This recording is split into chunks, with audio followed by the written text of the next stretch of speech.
ඇයි මේ ඉරාන් යුද්ධය ඉවර වෙන්නේ නැත්තේ? මේ යුද්ධ ගැන කතා කරනවා නම් අපි බලමු ඇයි මේකේ යුද්ධය ඉවර නොවෙන්න හේතුව මොකද්ද කියලා. මේ යුද්ධෙදි ප්‍රධාන පාර්ශව තුනක් තියෙනවා. ඇමරිකාව, ඉරානය සහ ඊශ්‍රායලය. අපි මුලින්ම බලමු ඇමරිකාවේ මේ වෙලාවේ තියෙන තත්ත්වය සහ ඒගොල්ලෝගේ කැපබිලිටිස්.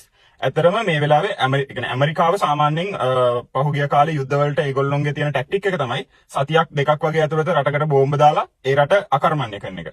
නැත්නම් ඒ රටේ කූ එකක් ඇති කරලා ඒ රටේ රජයේ පාලකයා ඒගොල්ලොන්ට කැමති රූකඩ පාලකයෙක් පත් කරගන්න එක.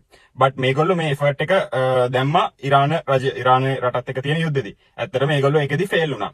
ඒ වගේම මේක නිසා තෙල් ගණන් ගියපු නිසා ඇමරිකාවේ ආර්ථිකය සහ මුළු ලෝකෙම ආර්ථිකය ලොකු ප්‍රශ්නයකට මුහුණ දීලා ඉන්නවා. ඔයගොල්ලෝ දන්නවා තෙල් ගණන් යනවත් එක්ක අනිත් හැමදේම ගණන් යනවා. එතකොට ඊළඟ මාස කිහිපය ඇතුළත ඇමරිකාවේ ඉලෙක්ෂන් එකක් එනවා. එතකොට ඇමරිකාව රටක් විදියට ඒගොල්ලෝ දන්නවා ඒගොල්ලොන්ට මේ ඡන්දේ දිනන්න බෑ. තෙල් ගණන් යාම සහ යුද්ධයක් පැවතීම කියන කාරණේ. එතකොට ඒගොල්ලොන්ට මේ වෙලාවේ යුද්ධය නැවැත්වීමේ දැඩි අවශ්‍යතාවයක් තියෙනවා. එතකොට ඉරානයේ පැත්තෙන් ගත්තම ඉරානයේ තමයි මේ යුද්ධෙදි වැඩිම හානියක් සිද්ධ වුනේ. එතකොට ඒගොල්ලොන්ට මේ යුද්ධේ මොකද ඒගොල්ලොන්ට තමයි ලොකුම කැෂුවලිටිස් ලොකුම මිනිස්සු ඒගොල්ලෝ වැඩිම මිනිස්සු ප්‍රමාණයක් මරුනේ ඒගොල්ලොන්ගේ. එතකොට ඒගොල්ලොන්ටත් මේ යුද්ධේ නැවැත්වීමේ අවශ්‍යතාවයක් තියෙනවා. ඒ වුණාට ඉරානෙට මේ යුද්ධේ ඒගොල්ලොන්ගේ සර්වයිවල් එක සම්බන්ධ ප්‍රශ්නයක්. එතකොට ඒගොල්ලොන්ට යුද්ධ කරගෙන යන්න ඕනේ නැති වුණත් ඒගොල්ලොන්ට පුළුවන්කම තියෙන සහ කැපැසිටි එක තියෙනවා මේ අවුරුද්දේ තව අවුරුදු 10ක් වුණත් ඉස්සරහට ඇදගෙන යන්න. මොකද ඒ කියන්නේ හිතන්න මේගොල්ලෝ දවසකට එක මිසයිල් එකක් යවුවත් මේ යුද්ධේ කන්ටිනියු වෙනවා කියන එක තමයි ඒකෙන් තීරණය වෙන්නේ.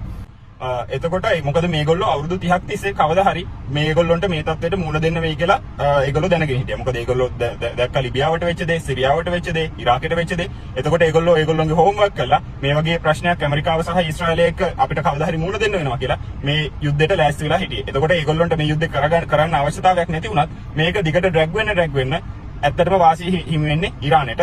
ඊළඟට මේ යුද්ධෙන්න තුන්වෙනි පාර්ශව කාර්යය ගැන බලමු. ඒ කියන්නේ ඊශ්‍රායලය. ඊශ්‍රායලයට මේ යුද්ධෙදි තියෙන පර්පස් එක මොකද්ද? ප්‍රධාන අරමුණ.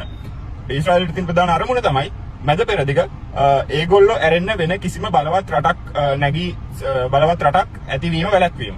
ඒ කියන්නේ ඒක නිසා තමයි ඒගොල්ලෝ මෙතනදී ඉරානයට පහර දුන්නේ. ඒ වුණාට මේ යුද්ධේ ඒගොල්ලොන්ට ඕන දේ කරගන්න බැරි වුණා. කොහොමත් අවුරුදු 40ක විතර ඉඳන් ඊශ්‍රායලය try කරනවා ඇමරිකාව හරහා ඇමරිකාවේ ජනාධිපතිවරු පාවිච්චි කරලා ඉරානයට පහර දීලා ඉරානය අකර්මණ්‍ය කරලා දාන්න. ඒ වුණාට අවුරුදු 48ක් තිස්සේ ඒගොල්ලෝ try කරපු දේවල් ෆේල් වුණා. මේ ඇමරිකාව යුද්ධයකට යන්න අන්තිමට ඒගොල්ලන්ට කැමති කරගන්න පුළුවන් උනේ මේ ට්‍රම්ප් කියන ජනාධිපතිවරයා ආවට පස්සේ තමයි. ඒ වුණාට ඒකත් ඊශ්‍රායලයේ ෆේල් වුණා. බට් ඒගොල්ලෝ හොඳටම දන්නවා මේක තමයි. මොකද මිනිස්සු ටික තේරුම් අරගෙන සිටිනවා ඊශ්‍රායලයේ මොකකටද මේ අරන් දින්නේ කියලා.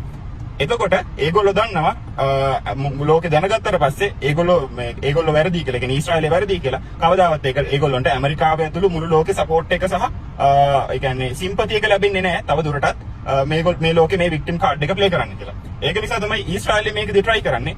ඇමරිකාව සහ ඉරානය හැමතිස්සෙම සාමක සාකච්ඡාවක් යනකොට වැඩි ඒ කියන්නේ යුද්ධ සෙටල් කරලා සාමයට යන්න හදනකොට ඊශ්‍රායලය මැදිහත් වෙලා ලෙබනන් වලට එහෙම නැත්නම් ඉරානයට බෝම්බ දාලා මේ යුද්ධේ තවදුරටත් දිගටම ඇදගෙන යන්න හදනවා. එතකොට ඒක බැලුවම මේ සිද්ධිය බැලුවම අපි හැමෝටම තේරෙනවා. ඒ කියන්නේ අපි හැමෝටම මේ තෙල් ගණන් ගිහිල්ලා ලෝකේ හැම දෙයක්ම උද්දමනය ඇති වෙලා විරකියාව ඇති වෙලා මිනිස්සු මෙච්චර පීඩණයෙන් ජීවත් වෙලා ඉන්න සිද්ධ වෙලා තියෙන්නේ. මේ සිද්ධිය ගැන අවබෝධයක් තියෙන ඕන කෙනෙක්ට තේරෙනවා ඊශ්‍රායලය තමයි මුළු ලෝකෙම ආර්ථිකයේ බෙල්ලට පිහිය තියාගෙන මේ විදියට බ්ලැක්මේල් කරලා මුළු ලෝකෙටම මේ ප්‍රශ්නේ ඇති කරන්න මූලික වෙලා තියෙන කියලා. ඇත්තටම ඊශ්‍රායලය නිසා තමයි මැද පෙරදිග සාමය කවදාවත් පිහිටවන්න බැරි වෙන්නේ.